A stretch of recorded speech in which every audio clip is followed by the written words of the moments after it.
Welcome to Dr. B.R. Ambedkar video lesson program. Today we are discussing on sociological thinkers Auguste Comte and Herbert Spencer.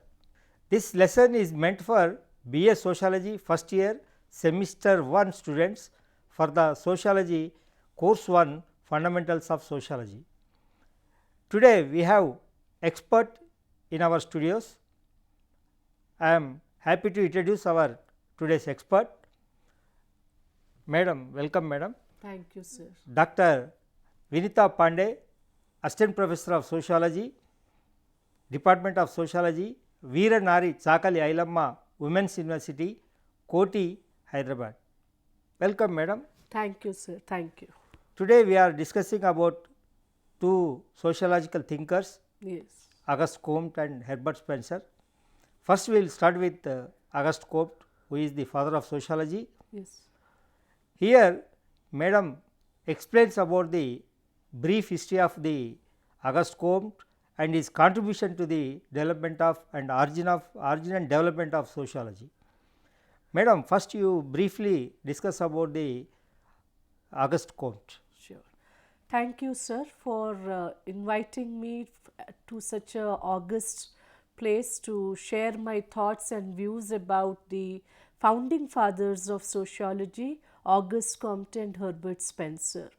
So, as you know, Auguste Comte is considered as father of sociology, but the most interesting part was Auguste Comte never read sociology as a subject. He was from a science background. He was considered as mathematician and physicist. But the conditions which prevailed in the France way back in 1830s that inspired Auguste Comte to have an exclusive discipline which could focus to understand society, do the analysis of the problems of the society and also give solutions to such kind of problems. And that is how he comes up with the concept of social physics. So, initially word sociology was not coined by him, he coined the word social physics. But later he realized that the word social physics is already in use by a Belgian statistician, Adolphe Quetelet. Then he thought that instead of social physics, he gave the concept, he gave the word sociology in the year 1838-39. And his passion for sociology is clearly reflected in all his contributions, coming from France, coming from very different background, but the love and passion what he has shown towards sociology has made that discipline come so far globally. So, how to understand the positivism proposed by Auguste Comte, madam? Yes, sir. See, as our friends are already aware, Auguste Comte has done wide contributions on positivism, law of three stages, social statistics, social dynamics. When we talk about positivism, which is his most prominent contribution, why I personally feel it is his most prominent contribution is because he was from a natural science background and he strongly believed that all the methods what we use in natural sciences, those methods can be used to study society also.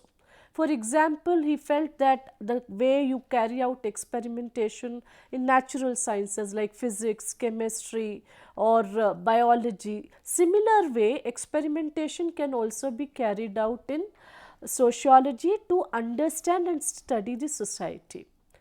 What I really love about Auguste Comte is he was so confident. See, after almost all 200 years of the concept of sociology, today we are still debating whether it is a science or it is not a science.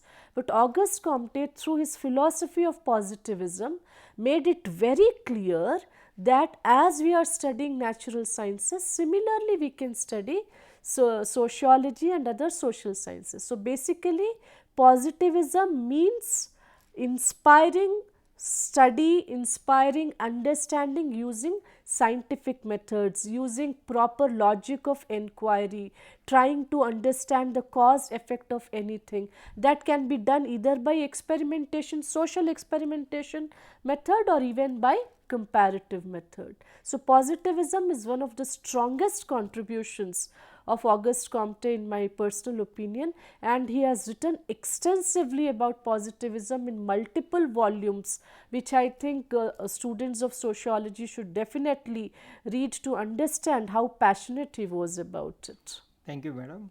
Thank- So you have explained about the positivism. Yes. So what is about the law of three stages? Right. So when we talk about law of three stages, this is another very critical contribution of Auguste Comte.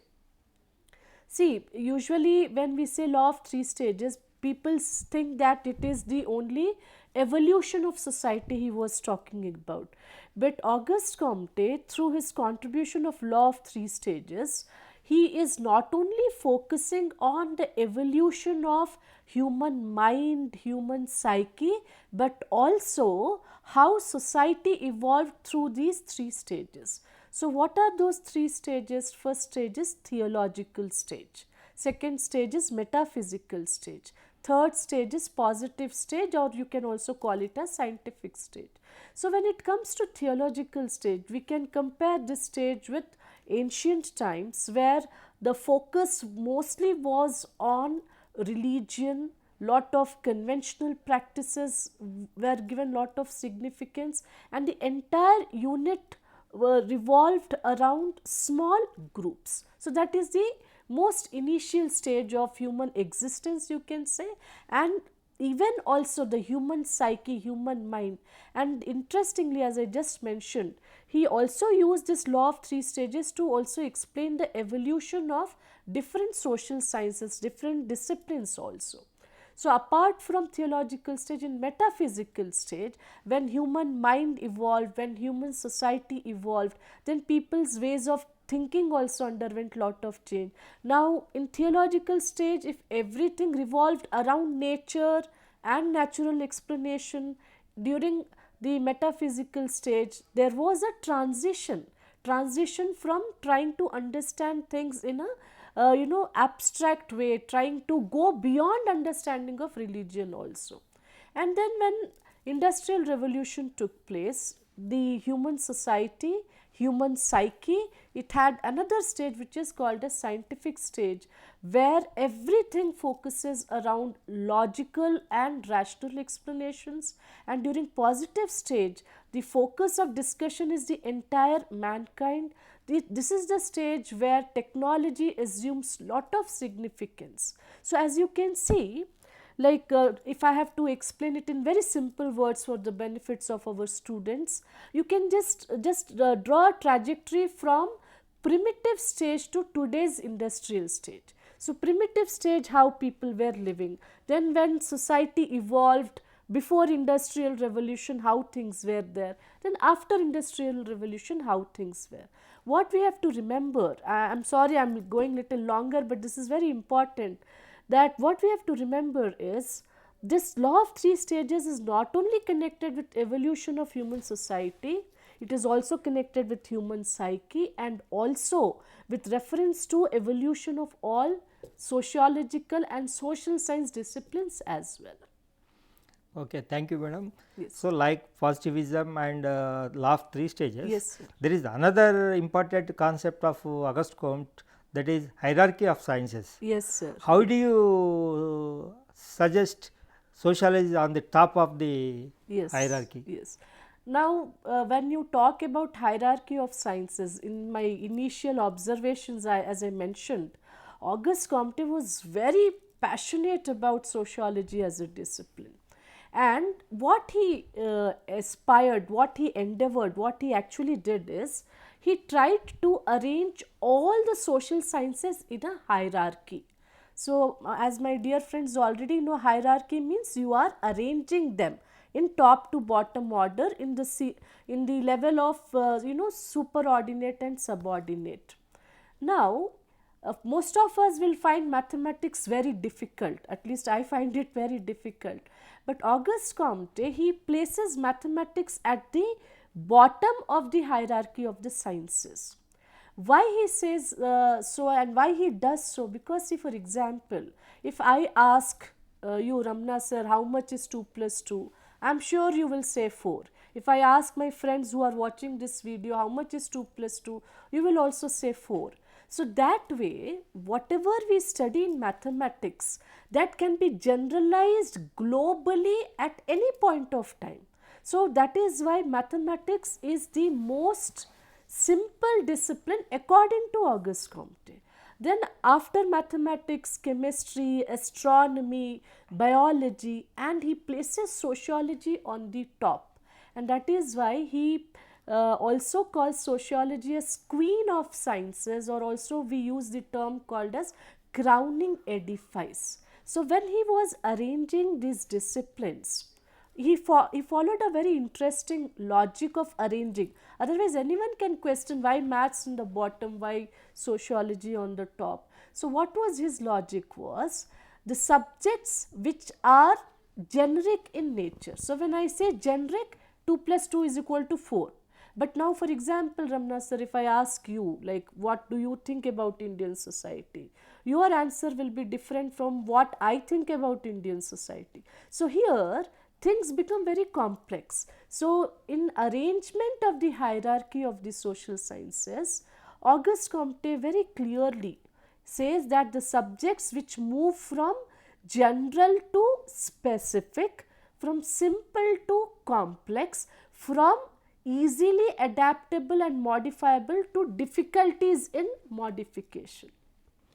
And that is why in some writings you will also see beyond sociology is also put morals as a very important discipline.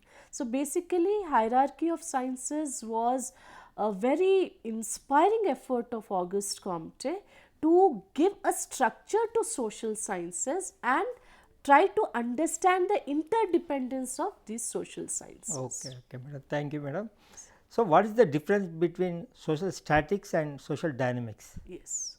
Now, this is also a very, very important contribution of Auguste Comte. See, friends, as you know, static means something which does not change, and dynamic is something which keeps changing. So, if I ask you whether society is static or dynamic, within a second you will all say that society is dynamic because society keeps changing. So Auguste Comte, he tried to explain these two concepts in relation with society. Now whatever is the existing order today, okay, whether irrespective of whatever changes are taking place, whatever technology is bringing changes, at a particular time there will be a social order, right? So that social order, the existing social order, he termed it as social statics. And how changes are going to come in that social order, what will be the factors which will bring the changes, what will be the consequences of these changes, that would be covered by social dynamics. So social statics and social dynamics basically explain the continuity and also change of society in a very, very beautiful way, which Comte has attempted. Okay, thank you, madam. So far you have explained about the contributions of Auguste Comte to the sociology.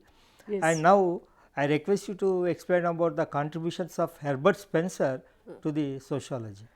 Now, like Herbert Spencer, as Ramna sir, you are very well aware about him, he was very much inspired by Charles Darwin. So when you talk about Herbert Spencer's and when you closely look his contributions, his entire contribution is revolving around evolution process. So because Charles Darwin also came up with the concepts like survival of the fittest, he came up with those concepts which we students of biological sciences read in explaining the process of evolution. So Herbert Spencer, who was a British philosopher, he should be given the credit of bringing biology into sociology. So here, like his very interesting contribution is also organic analogy, which we will be talking in couple of minutes now. But Herbert Spencer's contribution is unique because he tried to bring in biology into sociology. He tried to use biological concepts to explain society, social system, social realities in a very, very beautiful and a comparative way, which is very interesting to study for all of us. So his contributions is, as a one of the founding fathers of sociology, is really far reaching and most importantly very interesting to study. Okay, madam, thank you. He was very much influenced by Darwin and his Yes, theory. yes, sir. And what is the relevance of organic analogy? Right. Sir, as organic analogy basically means comparison, right? So, Spencer, inspired by Charles Darwin, he is trying to compare a biological organism with a society. Now, see for instance, any biological organism, or let us take the example of humans, we humans. If we have to survive, we have to eat food. Food is the source of energy. So, the entire, all those organs which we use to eat food and digest food, they are part of the sustaining system of the biological body. For example, mouth, gullet, stomach, all these are those organs which help us to eat food and create energy. The entire biological process generates energy with which we work. So, similarly in society, Spencer very beautifully compares that factories, industries, agriculture, all these are the sustaining system. For example, through agriculture, if we do not if we are not in a position to get food, then how does society sustain? So, the sustaining system in an organism is food, mouth, stomach. Similarly, sustaining system in society is our industries, our agriculture, our farming.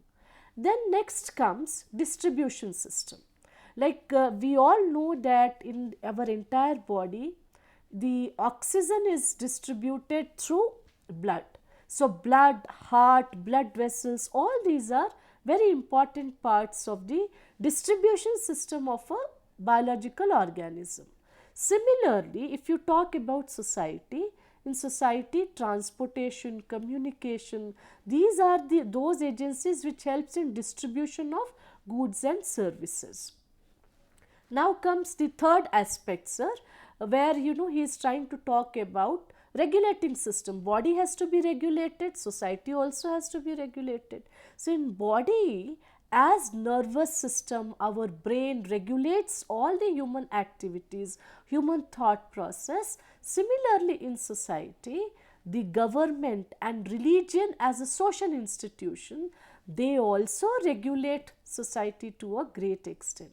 So his entire organic analogy, basically there is comparison between a biological organism and society as a social organization. And he has also explained about what are the similarities and differences. The comparison between yes, the. and I'm sure students of sociology will find this very, very interesting to do this kind of comparison and take the understanding of society at a different level.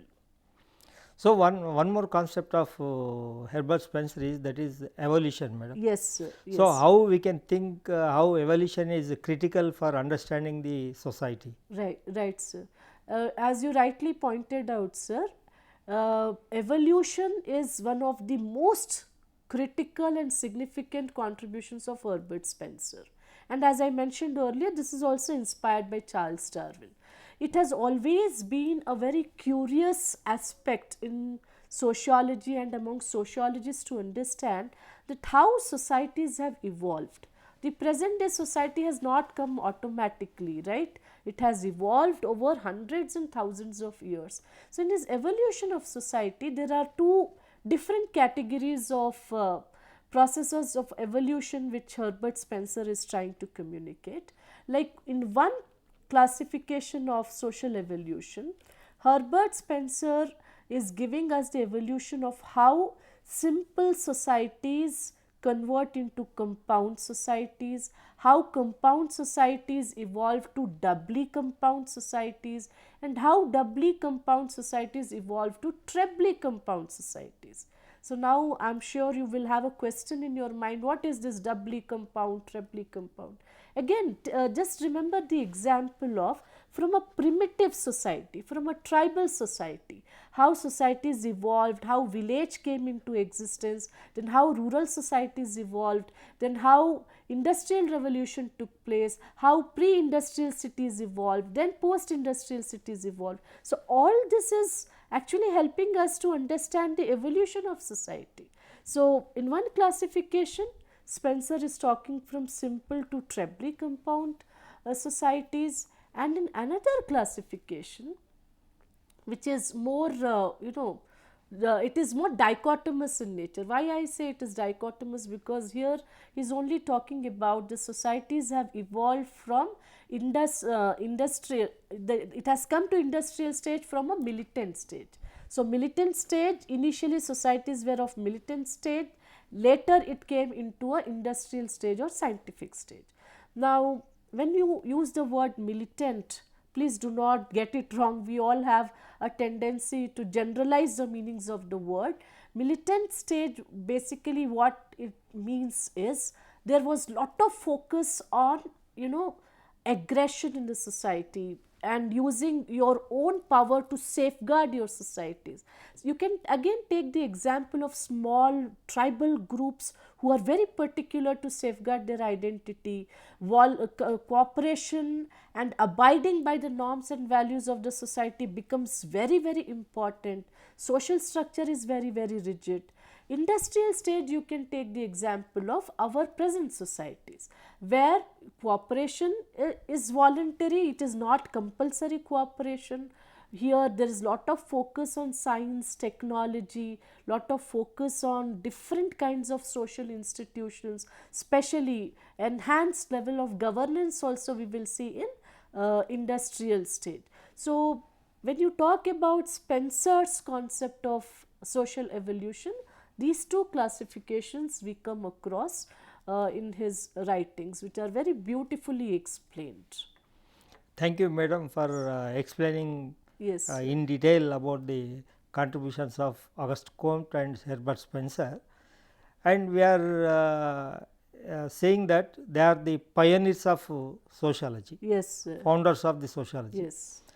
How can we see their contributions for the development or strengthening of the sociology? Yes. This is a very good question, sir, which you have put forth. In fact, when we teach all these thinkers in the class, many students feel that reading these thinkers is irrelevant and why we have to read all these thinkers. But friends, I would like to tell all of us, like, imagine your human body without the spine. It will be like one lump of vegetable. It is the spine which is giving structure to our human body. Similarly, theories give a framework and structure to a particular discipline. And especially when we talk about founding fathers, in particular Auguste Comte, who is considered as father of sociology, and Herbert Spencer. See, we have to remember, they came up with the idea of sociology, they came up with the idea of addressing the problems of society in a very, very different context. That time no one knew what is sociology, but they made an effort to understand society from different points of view. Like, for example, if Spencer tried to explain us how evolution takes place, and because of evolution how society underwent changes. On the other hand, Comte also is trying to explain through law of three stages how societies have come into existence and how they have undergone changes. So their contributions, even if it is at a, in today's comparison, if you think it is at a basic level, especially if you talk about postmodern thinkers and all, they will nullify the contributions of Auguste Comte and Herbert Spencer. But I personally feel the actual foundation of the sociological theory is laid by Auguste Comte and Herbert Spencer. And they are very relevant today because see, our elders say that basics are always significant, and sometimes when you are not able to solve any problem, there is a one line wisdom that go back to basics. So I think today, when we have to understand society, we have to understand what are the problems of the society, we have to look at those basic level concerns and problems also. And here I think both these stalwarts, Auguste Comte and Herbert Spencer, their contributions are fantastic. And I think every student, whether even if you are not a sociology student, you have to read these theories and thinkers to understand the abstraction of society in such a creative and in such a innovative manner. So I would really suggest and request that certain thinkers should be read by all of us, because ultimately we all live in society. Society is our home, right? So the people who have contributed to understand society, they should be read, and in that context these two people were relevant, they are relevant, and they will be relevant even after 100 years. And I am very much inspired by their writings and their contributions, sir. Thank you, madam. Thank you. Madam, can you describe about the similarities and differences in the ideology of both Auguste Comte and Herbert Spencer? Yes, yes. Certain ideological similarities as well as differences. Now, for example, like when you talk about Herbert Spencer's contributions are very much inspired by the idea of biological evolution. There is no doubt about it that biological evolution is the foundation for the theories of Herbert Spencer. But when you talk about Auguste Comte's writings and his ideas, his ideologies behind the theories, in such kind of a context, what is happening? Herbert Spencer wanted to understand French society, because after Industrial Revolution and because of French Revolution and the era of Renaissance and Enlightenment, the societies were under lot of fluctuating state. So Auguste Comte was very eager that there should be a discipline which is understanding society, problems of society. So Auguste Comte's ideology is more rooted with sociology as a subject, and he was more keen to explain things in a theoretical manner, though we will also find lot of practical relevance to it. But Herbert Spencer's ideology is purely inspired by the process of biological evolution. So this is one clear difference between Auguste Comte thought process and Herbert Spencer thought process. Now when you talk about what is the similarity, like you can definitely see, like through law of three stages also Auguste Comte is trying to explain evolution, but Spencer deals with evolution at altogether a very different level. So I see this as one major similarity between two thinkers. Difference is there, but ultimately I would not hesitate to say that they both are interdependent on each other. So if you have to understand Auguste Comte thoroughly, if you are reading Herbert Spencer, that will help you. If you want to understand Herbert Spencer, if you read Auguste Comte, that will help you. So they are like, interdependent ideologies, and if both are read, you will understand each thinker in a much better manner. Madam, can you point out any critical views about the Comte and Spencer in two lines? See, Auguste Comte, like of course, like lot of critique of Auguste Comte's theories are available, but why they are not very widely discussed. For example, law of three stages is there. What makes that law of three stages? Through those three stages only: theological, metaphysical, Scientific, and positive stage. But those critiques are not very publicly debated because he was one of the founding fathers. Herbert Spencer's idea of, from simple societies to trebly compound societies, if you see, again, how do you justify?